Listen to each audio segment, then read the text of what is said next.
We have yet one more indicator today showing just how strong and just how influential Canada's pot stocks are becoming.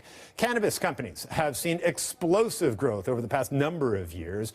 Now, in terms of volume, some of those stocks have surpassed big blue chip companies like BCE and Manulife. Basically, more shares are changing hands more quickly, and that tells us, at least in part, it's no longer just retail investors like you. It gives us a sign that big institutional money of Bay Street is now pouring into the cannabis space.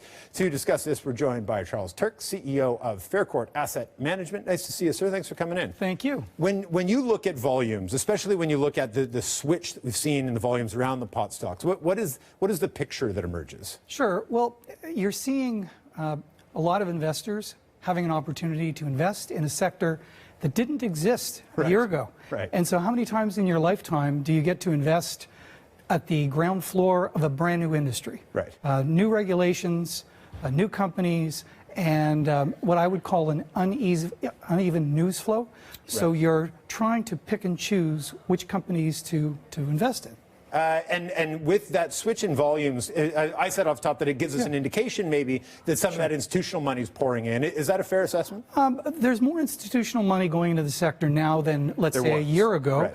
However, the sector is still really controlled by retail investors. Right. And so retail investors look at the sector as very exciting. Right. Again, new sector, but the amount of information that they have differs from day to day, and the news flow on a daily basis, announcements, media attention, is very eye-grabbing.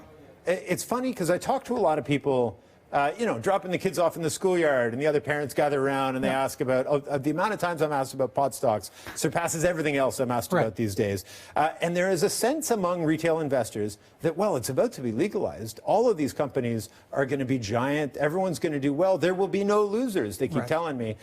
This is still a risky space and a risky stage of this, isn't it? Absolutely. That's not the case.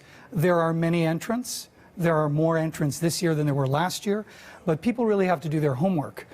We run a fund that's an actively managed fund. We do a lot of due diligence on the different names. There are going to be winners and losers like every industry. Right. And when people get into the energy industry, when the price of oil starts to go through the roof, or they find a new tech company, or mining, when the gold price goes through the roof, there's that herd mentality, but not all companies are going to be judged the same way. And so you got to do your work.